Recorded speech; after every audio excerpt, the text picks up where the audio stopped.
hamımız xoş gördük. Burada bugün Azərbaycan Respublikası Mədəniyyət Nazirliyinin maliyyə dəstəyi ilə Hüquqi Tədqiqatlar Mərkəzi Azərbaycanda əqli mülkiyyət hüququ sahiblərinin müdafiə potensialının gücləndirilməsi mövzusunda təlim təşkil edir. Bu təlimin əsas məqsədi budur ki, bizim əqli mülkiyyət sahibləri, birisi əqli mülkiyyət sahibi deyəndə aydın kimdir. Əqli mülkiyyət sahiblərinin bugün iqtisadi, maddi, rifah problemləri var. Və bu problemləri aradan qaldırmaq üçün nə dövlət orqanlarından ümidli olmaq lazımdır, nə deyək ki, belə deyək ki, işlədiyiniz yerin iş mühitini və yaxud da ictimai dəstəyi, cəmiyyətin sizi müdafiə edəcəyini, bizi müdafiə edəcəyini ümid etmək lazımdır. Ona görə bu məsələ belədir ki, burada bizim uğurumuz və müəllifin özünün uğuru olmalıdır. Müəllifin özünün çabası, müəllifin özünün, biz bu fikirləşirik ki, müəllif özü, öz hüquqları uğrunda mübarizə aparmalıdır. Və tədricən o hüquqların qorunması mexanizmləri institusional bir vəziyyətə çevrilməlidir və tədricən insanlar özlərini müdafiə edəməlidir. Yəni, əqli mülkiyyətin, bizə bir misal var, deyək ki, mülkiyyəti olmayan vətəni yoxdur.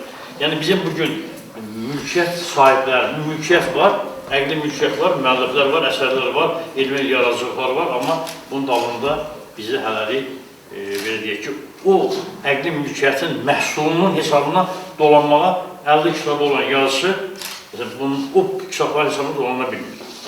Yəni, öz həyatını, rifahını qura bilmir. Və bu mənada bu tədbirin keçirilməsinin əsas məqsədi budur. Burada bizdən çox maraqlıdır ki, əqli mülkiyyət agentliyi var Respublikada. Əqli mülkiyyət agentliyinin nümayəndəsi burada Nasib müəllim iştirak edir. Mən istəyirəm ki, Nasib müəllimə söz verək, bir-iki kəlmədə bu məclisin gedişin haqqında danışdım.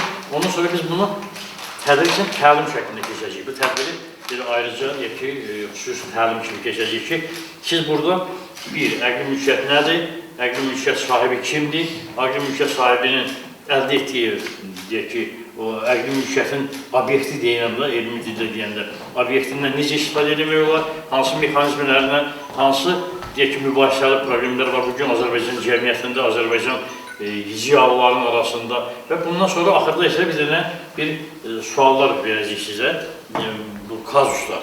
Ki, məsələn, tutaq ki, hər hansı bir situasiya olubdur, məhkəməyə çıxıbdır, məhkəmədə bu proses necə həll olunubdur, onunla bağlı siz özünüz ona elə bir ki, fikir verəsiniz, deyəsiniz və beləyini biz burada həm də sizdən o bacarıqları, belə deyək ki, formalaşacaq sizdə. Özünüz o bacarıqları həll edəsiniz. Rəhman, buyurun, söz.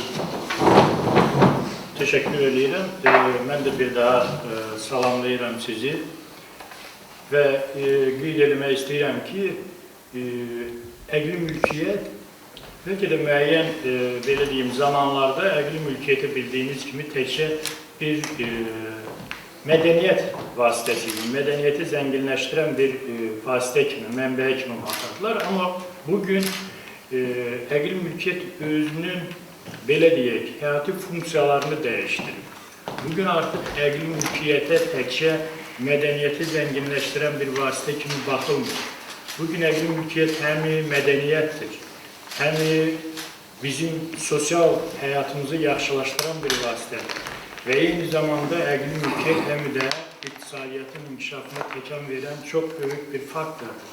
Bu mənada hesab edirəm ki, bugünkü tədbirimiz də həmin siyasətin reallaşmasına xidmət edən bir tədbirdir.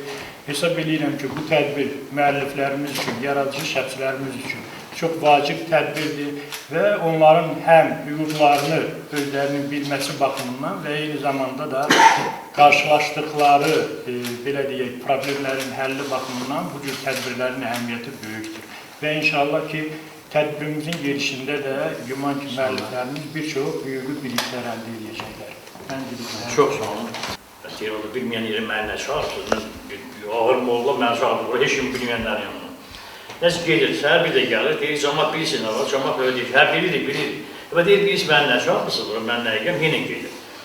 Üçüncü gün gəlir, deyir ki, cəmat bilirsin, nə var, cəmat da yaşayıb da, cəmat yarısı deyir ki, hə, bilirik, yarısı deyir, bilmirik. Və deyir, mən nə çağırsınız, o biləndən bilməyəndə öyrəsin məndə. İndi bu İndiki elmi dildə, indiki müasir dildə, pedaqoji dildə buna deyirlər interaktiv metod, təlim metodu, interaktiv. Amma əslində bu Molla Nəsrəddin üçüncü metodudur. Yəni bilməyənlər bilməyənləri öyrənir. İndi mən də burada hələ ki sizlə bir yerdə bu mövzunu heç nə bilmirəm, heç nə bilmədiyim bir mövzudur. Bu mövzunu deməli öyrənmək üçün bir-birimizdən hər birimizin bugünə qədər yığdığımız bilik bagajından istifadə edəcəyik və bundan istifadə edib birlikdə bu təlimimizi keçəcəyik. Birinci bunun üçün deməli bizə lazım olan, ən vacib olan məsələ bizim tanışlığımızdır. Digəri bir-birimizdən tanış olaq. Yaradıcılıqla məşğulsuzlar, iş yericiliği deyin ki, biz bir-birimizi tanıyaq. Həm də elə burada bir bəhanə var ki, məsələn, mən bugün burada Qərib müəllimi tanıdım. Məsələn, mən indiyə kimi eşitmişdim, kitabını da oxumuşdum, onu məsələn gördüm. O məndə, məsələn, sən nə işlə məşğulsan? Özüm tələbəyəm, web dizayn və proqram otomatizmdə təhsil alacağam. Çox gözəl. Həm Sonic Web-də məşğul oldum, Sonic Web üzrə öyrənməyə çalışıram və yazıcıyam. Oo, nə gözəl, nə gözəl. Bax, gördünüz ki, yəni gəncələr neçə adam səni tanıyırdı? Bax, burada hafta 20 nəfər tanımış olur. Demək, baxın, cavan olan tanıyın, çox istilatlı gələcəkdə böyük bizim yazılarımızdan biri olacaqdır və həm də arzu edək ki, bu yazdıqları ilə də həm də öz rifahını, özünün xoşbəxt olmalıdır, maddi təminatını da təmin edebilsin və bizim də tədbir edən mahiyyət budur. Tam buyurun. Adım Ruslana Cəfərova. Gəncə Gənclər Evində işləyirəm, Gəncə Gənclər Evində. İnnovasiya klubu rəhbəriyəm. Nə gözəl, siz buyurun. Süleyman Niyaməddin, Azərbaycan Texnologiya Universiteti 2-ci kurs tələbəsiyim. Sosial media menecment mütəxəssisiyəm. Fotoqraf, videoqraf kimi də könüllü fəaliyyətlərim var. Bu qədər. Zeynalov Həzrət Əli Uçanın deyin ki, biraz hamı işlərsən, oradakilər işləyəmlər. Zeynalov Həzrət Əli Şəki Dövlət Regionunda tələbəyəm. Gözəl, buyurun. Məhəbbətli Seycan, Gəncə Gənclər Evində psixoloq. Çox gözəl, psixoloq. Əliyev Nigar, Gəncə Gənclər Evində tələbəyəm. Qasımova Nurani, Gəncə Dövlət Kollecində məktəbə qədər təhsil ixtisasım var. Demək, sizdən birsən bir başa yaradıcılığına məşğul sənsən, baxar. Buyurun, buradan yazın. Bayaq dediyimiz olsun, tanımayanlar tanısınlar deyər. Deyərlər, inşallah. Buyurun, mən. İbrahimov Kamran, Milli Elmlər Akademiyası, elm işçisi. Əhmədli Vüqar, Milli Elmlər Akademiyası, xarici mütəxəssis. Natiq Salahov, Gəncə Gənclər Evində işləyirəm hal-hazırda. Gəncə İntellektual Klubunun sədriyəm. Qərb regionunun Xəzər İntellektual Klubunun direktoruyam. Və Gəncə şəhərində 1993-cü ildə Şən və Həzrət Cavablar Klubunun təşkilərindən biriyəm. Yəni bizim uşaqlar Bakıda zətlər, televiziyadan hamısı bizim uşaqlardır. Yılmazova Gülər, Gəncə şəhər Heydər Əliyev Mərkəzinin elm işçisi. Məmmədova Naibə, Gəncə şəhər Heydər Əliyev Mərkəzinin əməkdaşı. Qaparlı Simozar, Milli Elmlər Akademiyası Gəncə bölməsinin Beynəlxalq Əlaqələr şöbəsinin müdiri. Vəliyeva Çimnaz, Milli Elmlər Akademiyası elm işçi. Verdiyeva Türkan, Milli Elmlər Akademiyasının Gəncə bölməsində elm işçi. Məmmədova Xatirə, Gəncə Gənclər Evinin Yaradıcılıq Klubunun rəhbəri. Tikiş və toxuşçuluq olacaq. Onu çevirib mənə tərəf. Kərimov Aydın Məmmədoğlu, hüquqşünasan, ixtisasçı. Deməli, bu Müəllif Hüquqlar Agentliyinin yararlığında Kamran müəllimlə, Natiq müəllimlə bir yerdə o vaxtdan elə bu işlə maraqlanıram və çox qiymətli, çox dəyərli bir sahə olduğuna görə özüm öz təşəbbüsümlə bu tədbirlərə qoşuluram və iştirak edirəm və çalışıram ki, kimlərəsə nəsə də deyək ki, bu Azərbaycanda həm mədəniyyətimiz inkişaf eləsin, həm də eyni zamanda yaradıcı insanlarımızın rifahı yaxşı olsun. Bu məndən. Deməli, belə ara qarışdırmaq üçün bir şey deyim. Təsəvvür edin ki, bir dənə lotqadır, qayıq, dənizin ortasında. Deməli, dənizdə, qayıqda var bir nəfər yazıcı, belə deyim, qəşəng olan deyim. Bir qayıqda bir yazıcı var, bir alim var, məsələn, bu qəşəng olan kimi görəm, bir alim var, bir rəssam var, belə onu deyək, şərtli olaraq deyək, heykəltaraşımı rəssamı deyək, 14 yaşında bir uşaq var, bir də bir məşhur diplomat var. Qayıq deyirlər ki, qayıqda artıq zədələnibdir, bir nəfər ağırlıq edir. Bunu qayıqdan kənara atmaq lazım. Yəni bunu atsaq qırağa, o birdən xilas olacaq. Sizcə kimi atardınız qırağa? Bax, yenə deyirəm, indi burada qələm yaxşı yazmır, ona görə bu yazarım mövqeyə. Bax, bir yazıçıdır, bir alimdir, bir rəssamdır, bir diplomatdır, bir də 14 yaşında bir uşaqdır. Ha, buyurun. Ha, birini qoymaq lazım qırarda, bax, hansını qoyacaq? Yəni, siz... Ağzına atmaq yox, ağzına atmaq. Uşağı atmamaq lazımdır. Uşaq orada gələcəkdir. Gələcək olmaz. Uşaq atmalı, qalan kim ataqlar? Bəs kim atar? Ən qoca yazıçılar da? Yazıçıdır, ən qoca. Yox, qocası soyub, hamısı təqribən eyni yaşlar. Alim, kim atsın, siz kim məsələn? Çox maraqlı deyil bu, gərgin bir an. Qayıqçını ataq, niyə lotqan o günə salıb? Qayıqçını ataq, onu niyə lotqan o günə salıb? Qayıqçı da yoxdur. O qədər ziyalının oldu bu qayıq batırsın, nəsə problem var da. Hətta yaşıblar, bir yeri gedirmişlər, keçirmişlər oradan. O qədər ziyalı birləşib bu qayığın batmaması üçün nəsə bir şeylər yaratır. Batmamaq üçün nəsə olmalıdır, birini atmalıyıq da. Kim at? Sən kim? Heç vaxt tək səbəblə rəssam atmalılar. Hə, rəssamlar? Heç bir səbəb olmadan nədir? Rəssam da gələcəyin, məsələn, Tahir Salahoğlu və ya da Ömər İldaroğlu. İndi onu ataqmayın. Bir nəfər əlavə eləmək olar ki, həmin o adamdan Dənizin ortasında balıq balin atdı bura gözündən. Çəkilə, qayığın çəkisi, məsələn, tutaq ki, su tutumu, məsələn, 100 kilo oldu, burada da girişiblər, 120 kilo oldu. Birini atassan ki, gəlsən, düzəlsən də belə. Deyin də, elə bir kimlə xoşuz gəlir, atın geçsin də, hələ sən kim atarsın, alimin? Diplomat ataq. Diplomat ataq. Dünya niyə bu günə gətirib çıxardı? Elə hayflı. Özüm ixtisasında da. Həmin o diplomatdır ki, bu gün gedir və sən Qəzzada deyir, müharibəni dayandırmaq qədər qabiliyyətli bir adamdır. Gəlib o da gedib bu Qəzzada müharibəni dayandıracaq, nə var, deyək ki, Ukrayna-Rusiya müharibəsini dayandıracaq. O belə bir gözəl diplomatdır. Yəni, qanun sözünə qüvvət olaraq, 4 nəfər sadalarsa, 5 nəfər sadalarsa, alimlə, nəyi üzrəsə alimsə də bir qərar ortaq nöqtəyə gəlib, o qayığı, həm qayığı qutara bilərlər, həm də qayığın içindəki adamları qutarmaq nöqtəsini bir tapamaq olar. Yox, alimdir, toker döyə, santexnik döyə bir şey döyə, lotka deşirləyəməz. Deşilib lotka, nə? Lotka deşilib gedir. Alim nə qarayacaq ona? Kəs alim söhbət edirlər, qayıqla söhbət edirlər. Nöqtə tapmalar, bir nəsə oturacaq. Nəysə, ortaq nöqtə tapılmalı. Sonra işim atmaq lazımdır. Nəticə kimi salsan, harasa kəsik Onda hamısı baxacaq, hamısı baxsın yaxşı. Mən bir şey soruşum. Gəncədə cavanlar hamısı elmə gedirlər, çox gedirlər. Mən görürəm hamısı cavanlar və çox gözəl. Yəni siz alimsiniz də, çoxunuz alimsiniz də. Yəni, Hər ikisi də əslində. alınmır, hə? Sən kim baxarsan?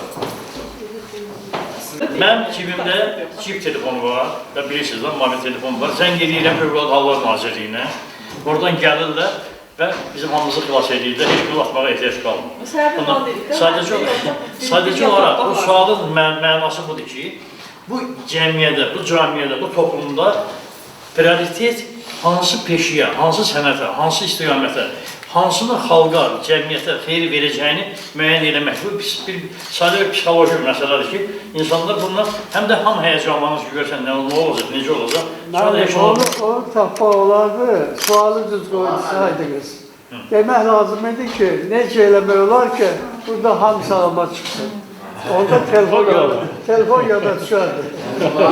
Dünyanın ortasında dansırsın. Niyə yaradıcı adam, yəni öz zehni ilə, əqli ilə, düşüncəsi ilə, hissləri ilə, əziyyəti ilə, qabiliyyəti ilə, Allahın verdiyi istidadı ilə yaşayan, yaradan insan niyə öz yaradıcılıq məhsulunun nəticələri ilə, bayaq da burada danışdım, ona görə mən burada demirəm, niyə onunla, deyək ki, onunla yaşaya bilmir? Niyə alim öz elmi yaradıcılığı ilə yaşaya bilmir? Niyə qalib gələ bilmir? Niyə bu həyatda, bax, bizi, mən sizə deyim də, kapitalizm gəlir. Kapitalizm kapitalın hakimiyyəti deməkdir. Kapital bizim hamımızı idarə edir. Artıq kapital, vaxtıyla deyirlər ki, pul tədavül vasitəsidir. İndi pul tədavül vasitəsi deyil. Pul indi həyat ekvivalentidir.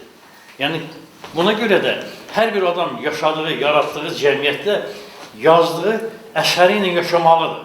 Əgər o yaşamırsa, o ədəbiyyat inkişaf eləməyəcək, rəssamlıq inkişaf eləməyəcək, heykəltaraşlıq, elm inkişaf eləməyəcək. Bunun stimul olmalıdır. İnsan bunu, niyə bunu, bugün niyə yaşaya bilmir? Burada bayaq söyləyəm. Buyur, yox. Ümumi yaşamır. Yəni bizdə yaşamaq olmur. Başqa ölkələrdə müəyyən demək, əksər ölkədə yaşamaq olur hüquqi müəllif hüquqlarından. Çünki bizdə hüquqi baza yoxdur bu günə qədər. Bəxt ediniz 96-da hüquqi baza yoxdur. 96-da qərar verilir. Hüquqi baza yoxdur. Çox gözəl. 96-da siz dediniz başladı ukaz verildi. 97-də yadımdadırsa Artur Rəsulzadə imzaladı ki, yəni buna əməl qoyulsun, günə qədər qoyulmuyor. Yəni mən bildiyimə görə. Dünyanın hər yerində yaşlılar çox gözəl yaşayırlar. Yerində deyil. Artıq var deyil. Niyə ondan pul götürmüşsən? Niyə ondan əltəyə çevirə bilsin? Niyə bazarı çıxarır? Özünün, elə YouTube'a da baxsaq görərsiniz, trendlərdə nə görürlər? Cəmiyyətin çılgınlaşması prosesi gedir. Nə gedir, onu deyir. Nə? Cəmiyyətin marağı yoxdur. Bir şahəli bir şey deyil bu.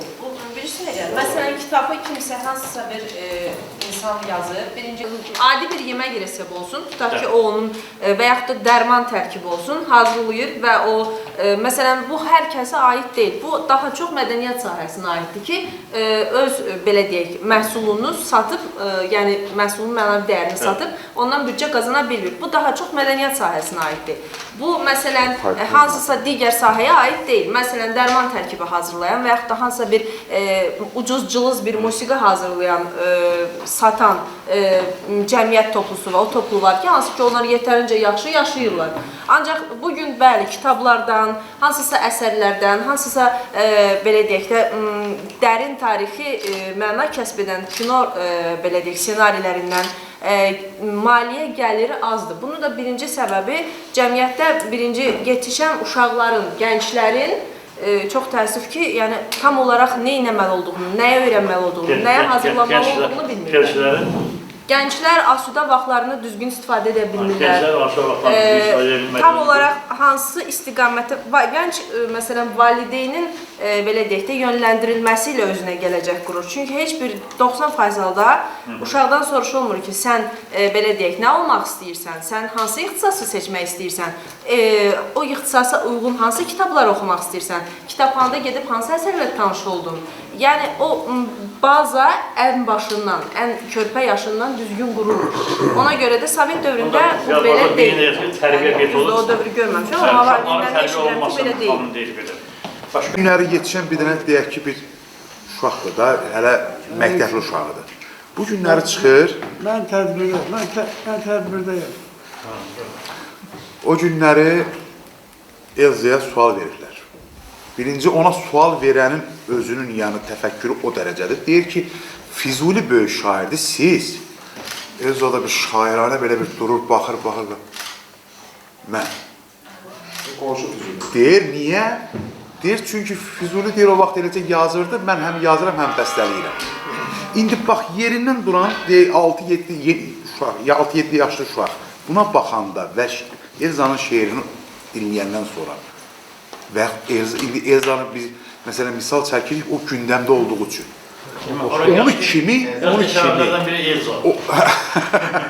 Onu kimi gözlə görülməyən milyonlarla bu dəqiqə, bəlkə də mən deyərdim, milyonlarla olmasa da yüzlərlə, minlərlə insanlar var ki, bu dəqiqə yazırlar. Elzanı gündəmə gətirib ortaya çıxan kütlə kimdir? Bizik.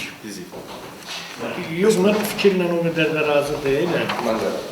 Məsələ burasındadır ki, yəni, bu bayaqlar söylədimi, sənət aləmində qalmaq məsələsi var. Elza bugün hansısa məhdud sayda insanlar üçün ola bilər ki, populyardır. Amma cəmisi bir ildən sonra, 2 ildən sonra istənilən, ona maraq göstərən, hətta onun şeirlərindən bir neçə misranı əzbərdən bilən insandan soruşsan ki, Elzanın yaradıcılığı barədə nə deyə bilərsən? Deyəcək, nə Elza? Hansı yaradıcılıq? O nə şeirdir? O nə yaradıcılıq? Ona görə, yəni, onlar bir var sənət, bir də var sadəcə sənət adınla cəmiyyətə, üzr istəyirəm ifadəyə görə belə atırlar cəmiyyətə ki, bu da sənət, amma sənət deyil. Ona görə sənətlə sənət adına iddia edilən əsərləri fərqləndirmək lazımdır. əsl sənət nümunələri bugün də yaradılır. Əsl sənət nümunələri var. Sənətlə yazıldı, kitabını yazıldı. Şeirin gündə, mən necə, onun kim qiymət verməlidir? İş burasındadır ki, bizim cəmiyyətdə bir fikir formalaşıb ki, hər hansı bir insan 5 dənə, 10 dənə mahnı yazırsa, bu mütləq qaydada milyonçu olmalıdır. Yaxud milyonçu olmasa da ən azı başqalarından fərqli həyat tərzi yaşamalıdır. Amma iş burasındadır ki, bayaqlar Aydın müəllim çox doğru qeyd elədi ki, indi kapitalizm cəmiyyətidir. Kapitalizm cəmiyyətidir.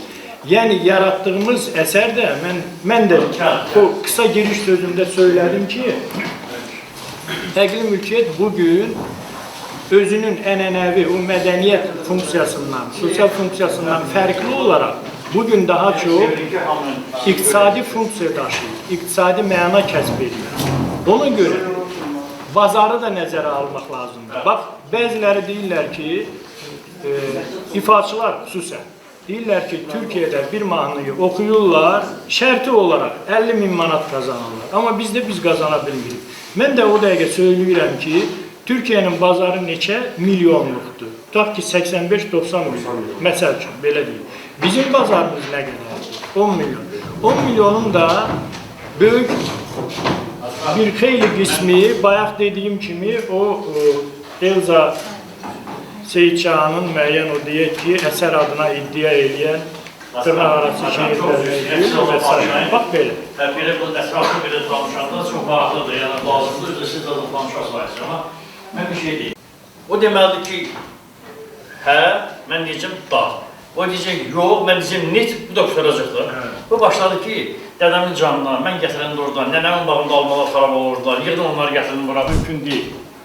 Amma sizdə sual meydana çıxacaq. Bəs yazıcı, şair, elm adamı nədən onda pul qazanır? Onun ikinci kategoriya hüquqları var, əmlak hüquqları. Əmlak hüquqları. Bu əmlak hüquqları artıq istifadə ilə bağlıdır. İstifadə ilə. İstifadə ilə bağlı olduğuna görə də mən bayaqlar sual qoymuşdum ki, siz öz əsərlərinizdən istifadə ilə bağlı, müqavilə bağlayanda siz hansı şərtləri, hansı hüquq və öhdəlikləri müəyyən eləməlisiniz. İndi mən xahiş edirəm, interaktiv olsun. Bir-bir deyək ki, müqavilədə kim hansı bəndləri, şərtləri istəyər ki, müqavilədə olsun. Birinci xanım, sizdən başlayaq. Adınız nə idi? Yəni, öz cavablarınızda artıq öz düşüncələrinizdə dəyişiklik edəcəksiniz. Məsələn, müqavilə bağlayarkən fikir verə bilərəm ki, mən tutaq ki, hansısa bir jurnala o əqli işimi satdım və o əqli işdən mən daha sonra başqa işimdə istifadə edə bilərəmmi? Yəni, belə bir hüququm varmı? Və yaxud onun hansısa bir hissəsini mən tutaq ki, sosial şəbəkədə paylaşdım və bu başqası tərəfindən oğurlandı, hansı ki, mən bunu çap elətdirməmişəm və yaxud heç bir jurnalda dərc olunmuyub. Hal-hazırda yazıdadır, amma mən bir hissəsini paylaşmışam və o oğurlandı, plagiarət oldu. Mən bu haqqımı necə tələb edə bilərəm? Məsələn, belə bir proseslər də ola bilər. Bax, birinci sualınız nədən ibarət idi? Birinci sualınız deməli, sırf ixtiyarı var. Yəni, qanun buna imkan verir. Və bunun üçün siz, bayaq dediyim kimi, centilmen müqaviləsi əsasında yox, şifahi əsasda yox, yazılı şəkildə bir müqavilə bağlayırsınız. Və bu müqavilədə siz göstərirsiniz, hansı hüquqları siz verirsiniz, hansı müddətə həmin hüquqları verirsiniz, hansı ərazidə istifadə etmək üçün verirsiniz onu. Bax, bütün bu şərtlər olmadan sizin problemləriniz olacaq. Siz hüquqlarınızın hamısını verə bilərsiniz və hüquqlarınızın müəyyən qismini verə bilərsiniz. Tutaq ki, siz belə deyim, gəlin bunu musiqi əsərindən bağlayayım. Musiqi əsərindən deyək ki, bəstəkar öz musiqisinin ifa olunma hüququnu ifaçıya verir. Amma fonoqramda yazılmaq hüququnu vermir, onu özündə saxlayır. Deyir ki, yox, mən hələ onu yazmağa icazə vermirəm, ancaq oxuya bilərsən. yaxud diskdə onu buraxmaq hüququ vermir. Yaxud hüququ verir yalnız Azərbaycan Respublikası ərazisi, xaricdə onu ifa eləməyə icazə vermir. Fikir verdiniz? Yəni, sizin müqaviləni düzgün tərtib etməyiniz sizin sonraki addımlarınızın nə dərəcədə doğru olduğunu göstərəcək və sizin hüquqlarınızı nə dərəcədə özünüz təminat yaratmış olacaqsınız. Ona görə müqavilə bağlayanda mütləq qaydada konkret yazmalısınız. Hansı istifadə hüquqlarını verirsiniz, hansı müddətə verirsiniz, siz tutaq ki, 3 il ərzində deyə bilərsiniz ki, verərsiniz. Konkret sizin işiniz elmi məqalələrlə olduğuna görə onu ilə bağlı da fikrimi bildirim. Elmi məqalə belədir ki, əgər siz bunu, deyək ki, Milli Elmlər Akademiyasının siz hər hansı bir vəzifədə işləyirsiniz, düzdürmü? Həmin vəzifənin əgər vəzifə funksiyalarına uyğun olaraq yaradırsınızsa, iş vaxtı yaradırsınızsa və işə götürən tapşırığı qaydasında yaradırsınızsa onun ad hüququ sizdə olacaq. Mən bayaqlar söylədim o ad hüququ nədir? Mütləq qaydada harada istifadə olunmağından asılı olmayaraq sizin adınız göstəriləcək. Yəni, Milli Elmlər Akademiyasının göstəriləcək. Simuzər xanın familiyanızla və Milli Elmlər Akademiyasının işçisi və belə yazılacaq. Amma onun istifadə hüquqları bu Milli Elmlər Akademiyasına məxsus olacaq. Çünki ona görə siz maaş alırsınız. Yəni, o sizi maliyyələşdirir. Amma siz həmin sahədən fərqli olaraq, lap belə həmin sahə üzrə əlavə bir dənə elmi məqalə yazırsınız. Lap o iş vaxtı yaratdığınızdan da yaxşı bir müqavilə, elmi məqalə yaradırsınız. Bu məqalə artıq sizin şəxsi, yenə adı da sizin olmaqla yanaşı, əmlak hüquqları da sizindir. Siz onu müstəqil qaydada istədiyiniz jurnalda çap etməyə icazə verə bilərsiniz, onlarla müəyyən maliyyə müqaviləsi bağlaya bilərsiniz və ondan qazanc əldə edə bilərsiniz. Bax belə. Sonra sizin indi müəyyən plagiat halları. Mən bayaqlar dedim, Əqli Mülkiyyət Agentliyi bir dövlət qurumudur və bizdə çoxlu hər il, indi mən statistikanı deyə bilməyəcəm, bu ilki statistika hələlik açıqlanmır, ona görə deyə bilməyəcəm. Kifayət qədər elmi məqalələr bizdə qeydiyyatdan keçirilir, Əqli Mülkiyyət Agentliyində və qeydiyyat da çox asan bir prosesdir, Siz əgər bu yazmaqları mən buraya bir dənə yazacağım, sayt. Bu sayta girsəniz, orada kifayət qədər böyük məlumatlar əldə edəcəksiniz. Böyle sen yaxşı yazmır nəsə. Hə. Deməli, siz yazana kimi bir şey deyim. Deməli, bugün qanunvericilikdən danışdılar. Bugün İnzibati Xətalar Məcəlləsində ayrıca maddələr var. Müəllif hüquqlarının pozulması ilə bağlı. Cinayət Məcəlləsində ağır maddələr müəyyənləşir, əqli mülkiyyət hüququnun pozulması ilə bağlı.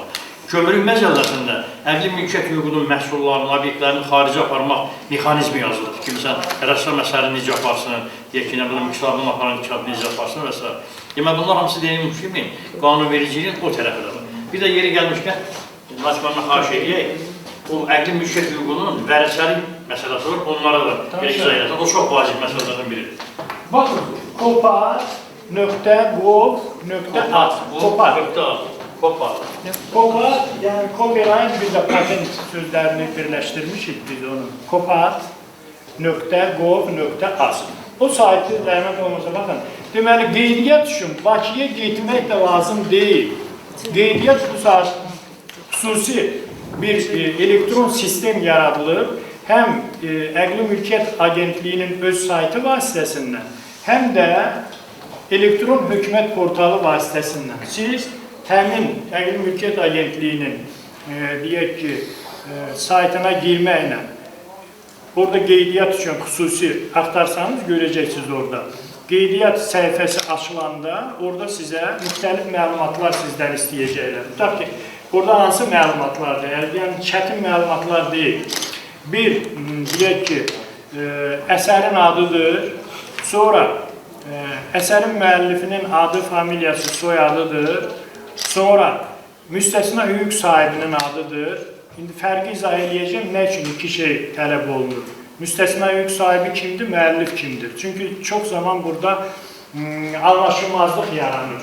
Hətta qeydiyyat haqqında şəhadətnamədə qanunvericilikdə yazılır ki, ancaq müstəsna hüquq sahibi qeydiyyatdan keçirə bilər. Niyə müstəsna hüquq sahibi? Çünki müəllif ola bilsin ki, öz hüquqlarını, müstəsna hüquqlarını satıb başqasına, sahibkara. Artıq hüquqlar ondadır. Qeydiyyata da təqdim eləyə bilər müstəsna hüquq sahibi. Ona görə qanunvericilikdə elə yazılır. Yəni, siz istifadə hüquqlarını satdığınıza görə onun da adı gedəcək, amma müəllif olaraq siz göstərilirsiniz. Bax belə, deməli, həmin sayta girib qeydiyyat, orada o qrafaları doldurandan sonra bir də sizin özünüzün depozit materialı olaraq onu da yüklüyürsünüz oraya və müəyyən edilmiş vaxt ərzində Əqli Mülkiyyət Agentliyində baxılır və müvafiq qərar qəbul edilir və sizə qeydiyyat haqqında şəhadətnamə verilir. İndi elektron qaydada da ala bilirsiniz. Yəni, qeydiyyat proseduru çox asan məsələdir və onu mütləq qaydada eləyin. Və sizin sualınıza qayıdıram. Siz əgər qeydiyyatdan keçirmiş olsanız əsəri, hətta açıqlanmamış əsəri, hələ heç kimə bəlli deyil. Və Əqli Mülkiyyət Agentliyi də onu açıqlanır. O bir depozit materialı olaraq saxlanılır onların bazalarında.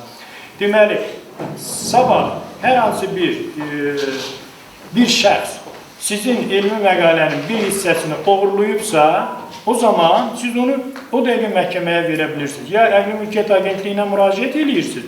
Onlar 3%-də qoyanlar, 5%-də, 7%-də icazə verilir ki, başqalarının əsərlərindən istifadə eləyəsiniz.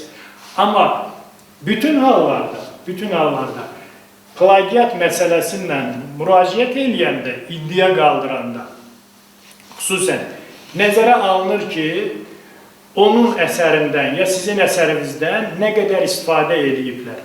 Fikirlər heç vaxt hesab olunmur ki, fikirlər oğurlanır. Yəni, fikirlərin oğurluğu plagiat hesab olunmur. Antiplagiat proqramı, yəni ədəbiyyatda plagiat, o deməkdir ki, %100 üst-üstə düşür, yaxud 95% üst-üstə düşür. Bu zaman onu plagiat kimi qəbul edirlər və təbii ki, qanunvericilikdə, lap belə o ən yüksək qanunvericilik aktlarımızda da plagiata görə müəyyən sanksiyalar nəzərdə tutulur. Plagiat məsələsində qanunlar hələ kifayət qədər təkmilləşməyir. Yox, o razı deyiləm onunla. Biraz başqa cürdür. Plagiatı müəyyən eləyən mexanizmlər hələlik təkmilləşməlidir. Qanunvericiliyin ona dəxli yoxdur. Sadəcə, yəni o sistem ki var, plagiatı yoxlayır. Çünki insan beyni elədir ki, baxmayaraq ki, o bütün o süni intellekti də, o antiplagiat proqramını da insan beyni yaradır. Amma insan beyninin o qədər imkanları yoxdur ki, hər hansı bir sahə üzrə oxuyan kimi biləsən ki, o plagiatdır yoxsa yox. Sadəcə o plagiatı müəyyən eləyən o mexanizmlər var, o proqramın özünün mexanizmi. O proqramın təkmilləşdirilməsinə ehtiyac vardır. İndi süni intellektlə bağlı mən bir dənə sual istəyirəm verirəm. Süni intellektin yaratdığı əqli mülkiyyət obyektinə müəllif sizcə kim olmalıdır?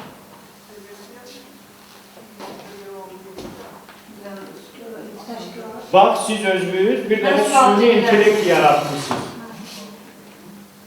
O süni intellektdə bir dənə əsər, ona tapşırıq vermişsiniz, o da bir dənə əsər yaradır. İndi sizcə bunun müəllifini kimi hesab edəcək? Kimi müəllif qismində qəbul edir? Axı siz yaratmamışsınız. Süni intellekt canlıdır. Azərbaycan qanunvericiliyində yazılır ki, müəllif yalnız yaradıcılıq prosesi canlı proses olduğu üçün yalnız fiziki şəxs müəllif ola bilər. Süni intellekt də yaradıb. Axı, süni intellektdə də məlumatları hansısa bir təşkilat və yaxud da başqa bir üçüncü şəxs əvvəllər yazan şəxslərdən götürür. Var, mən qısaca deyil, süni intellekt ümumiyyətlə, süni intellektin yaratdığı əqli mülkiyyət obyektlərinə ona görə hələlik bu məsələ açıq durur bizim üçün də, hüquqşünaslarımız üçün də və dünyanın müxtəlif ölkələrində hələlik bu açıq məsələdir ki, süni intellektin yaratdığına hüquq sahibliyini, ya müəllifliyi kimə verəcək? Mən elə bir mahnımda bax, özgürlüyəm. Bəstəkar bəstələyib, amma elə süni, aparat vasitəsilə bəstələnmiş bir mahnıdır. İndi onun bəstəkarı, onu bəstələyən mi sayılır? Mən yenə deyirəm, onu əgər süni intellekt yaradıbsa, belə fikirlər var. Daha çox bu saat fikirlər gedir ki, süni intellekti kim yaradıbsa, onun müəllifliyini də onun üzərinə yazmaq olar. Amma hələlik qanunvericilikdə bunu təsdiq edən bir çox ödəniş olduğuna görə bizim ölkəmizdə onsuz da əməyini biz ödənilmiş sayırıq da. O zaten fikirlərini də, bəzi proqramlar var ki, onların ödənişlidir, bir müddətə qədər ödənişsizdir. Yerdə qalan hissəsi ödənişlidir. O oradan öz fikrini aldığına görə o pul oradan onsuz da alır. Hə, ödənişlidir. Bəstəkar da bizdə o yaradılan nəqli mülkiyyət obyektinə müəlliflikdən gedir. Bu da biraz açıq məsələdir. Aydın müəllim bir dənə fikir söyləmişdi, mən bu yadımdan çıxmamışdı, onu sizə söyləyeyim. Ondan sonra bəlkə diskusiyamızı davam etdirək vərəsəliklə. Çox zaman cəmiyyətdə belə fikir formalaşır ki, Allah bütün yaradıcı şəxslərimizə uzun ömür versin, bütün müəlliflərimizə uzun ömür, can sağlığı versin. Amma həyat belədir ki, müəyyən müddətdən sonra gedirik. Cəmiyyətdə belə fikir formalaşırsa, müəllif dünyadan köçdüsə, vəfat elədisə, onun əsərləri zövq tutardı. Yəni, ictimai varidiyyət olaraq ham istifadə edə bilər. Yox, qanunvericilikdə deyil. Qanun üzrə, ya vərəsəlik qaydasında, ya da hüquqi varislik kimi. Bu nə demək? Bir də müəllif müqavilələrinlə keçə bilir. Deməli, 3 dənə variant mən dedim. Biri, qanun üzrə vərəsəlik. Vərəsəlik, bu, yəni qanunla, belə deyim, keçir. Bu artıq vərəsələrlə müəyyən edilib ki, qanunla kimlərə keçəcək? Qəbul edərsə keçir, o da var. Müddət qoyulur orada, yəni vaxtında vərəsəlik. Deyəcəm hamısını onları. Bir də var ki, heç vərəsə, deyək ki, öz vərəsə varisini müəyyən eləmir. Ya müəyyən edir. Müəyyən etdiyi halda o artıq konkret adam göstərir ki, ya nəvəmin nəvəsinə, ya kiməsə hüquqları verirlər. Əgər belə bir göstəriş olmayanda, onda qanunvericilik sənədlərində nə cür yazılıbsa, kimlər hesab olunur onun hüquqi varisləri ona keçir və müəllifin hüquqları da onun öz həyatı boyu və vəfatından sonra 70 il müddətində. Hazırda 70 il müddət bu. Əvvəllər 25 il idi, sonra biz onu 50 il elədik müəlliflərə xeyrinə və indi də 70 il müddətində. Bax, bu iki variantı dedim. Üçüncü variant isə müəllif müqaviləsinlə keçə bilir, verilə bilir. Yəni, müəllif müqaviləsinlə siz əgər müstəsna hüquqlarınızı vermişsinizsə, bu artıq hüquqlar onundur. Müəllifin vəfatından sonra da o müqavilə qüvvədə qalır 70 il. 70 il bu əsərin üstünlüklərindən, maliyyəsindən sizin hüquqlarınızı satdığınız şəxs istifadə edir. Bax, qısaca bunu demək istəyirdim ki, yəni bu hüquqların qorunma müddətləri. Hüquqların qorunma müddətinə də münasibətdə bir yekun fikri yanınızda saxlamalısınız ki, hüquqlar müəllifin həyatı boyu və vəfatından sonra 70 il müddətində qüvvədə qalır. Bax, belədir. Məclisin axırına həmişə həm fədakarlar, həm cəsarətlər, həm dözümlülər qalırlar. Ona görə sizə təşəkkür edirəm. Vaxt az olduğuna görə, biraz da cəmiyyətdə tələsiyinə görə, amma bizim kazuslarımız vardır ki, siz özünüz girişib, hər hansı bir məsələn, tutaq ki, müəllif hüququ ilə bağlı O çox maraqlı idi. Yəni, o qrup halında işləyirlər, mübahisə edirlər, müzakirə edirlər. Yəni, ona vaxtımız çatmazı yox. Amma hər halda mən düşünürəm ki, biz burada sizə müəllif hüquqları ilə bağlı, deyək ki, əqli mülkiyyət hüquqları ilə bağlı hər şeyi demək və imkanımız da yoxdur, mümkün deyil. Əgər sadəcə biz istəyirik deyək ki, dünyada belə bir hüquq var, o hüquq Azərbaycanda da var.